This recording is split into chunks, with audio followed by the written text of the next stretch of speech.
গল্পের মেলা। ঈশ্বরের সন্তানেরা আবার তাঁর অবাধ্য হল। তাই ঈশ্বর ফিলিস্তিনিদের অধিকার দিলেন তাদের উপর 40 বছর ধরে রাজত্ব করবার। তখন তিনি শিমশন নামের একজন পুরুষকে নির্বাচন করলেন তাদেরকে উদ্ধার করার জন্য। একজন স্বর্গদূত শিমশনের মাকে কথা দিয়েছিলেন যে তিনি এক পুত্র সন্তানের জন্ম দেবেন। শিমশনকে ঈশ্বরের কাছে 3টি প্রতিজ্ঞা করতে হয়েছিল। সে মদ্যপান করবে না, মৃতদের ছোঁবে না, কখনো নিজের চুল কাটবে না। ঈশ্বর শিমশনকে অত্যন্ত শক্তিশালী করে তুললেন।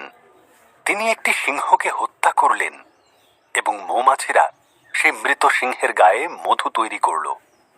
শিমশন সে মৃত সিংহটিকে স্পর্শ করলেন এবং ঈশ্বরের কাছে করা প্রতিজ্ঞাগুলির মধ্যে একটি প্রতিজ্ঞা ভঙ্গ করলেন। এমনকি তিনি সেই মধুও খেলেন। দলিলা নামক এক মহিলার প্রেমে পড়লেন শিমশন।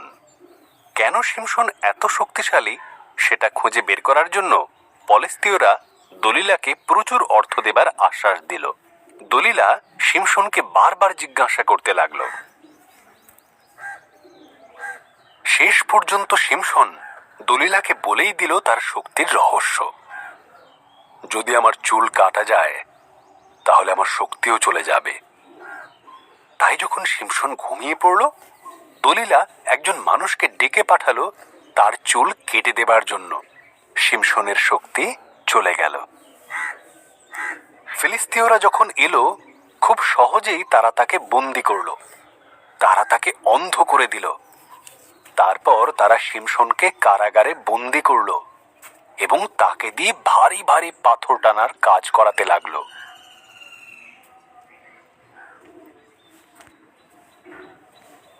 ধীরে ধীরে শিমশনের চুল পূর্বের অবস্থায় ফিরে এলো।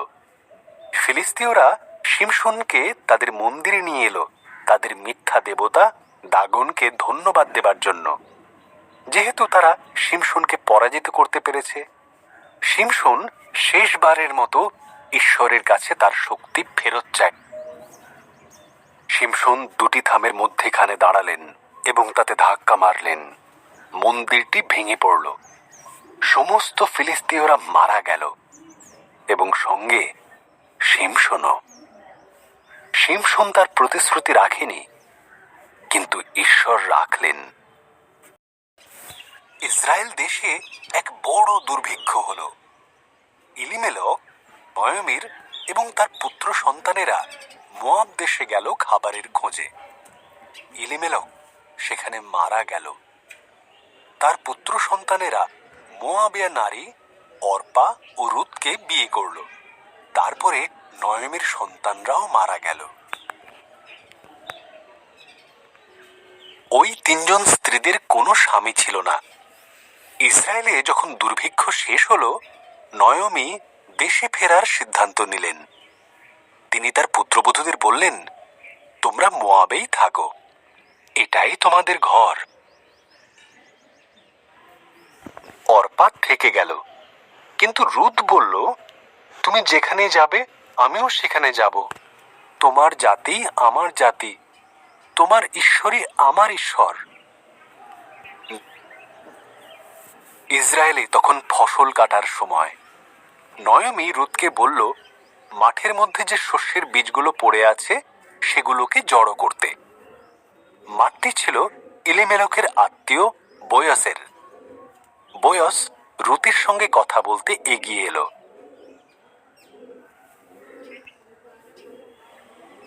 বয়স বলল, নয়মিকে তুমি খুব সাহায্য করলে। নিজের ঘর ছেড়ে আসা খুবই কষ্টকর।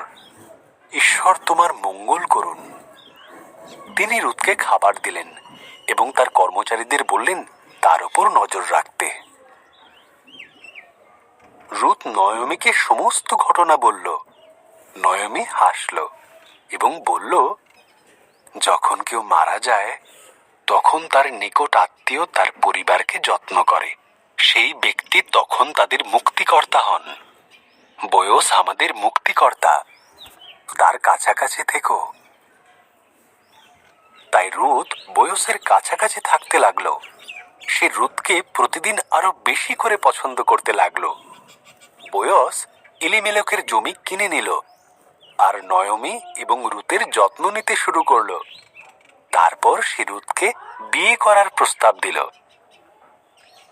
রুথের একটি পুত্র হলো, যার নাম ছিল ওবেদ। ওবেদের পুত্র ছিল যিশয়। যিশয়ের পুত্র ছিল দায়ুদ, এবং এই দায়ুদই হয়ে উঠলেন ইসরায়েলের মহান রাজা।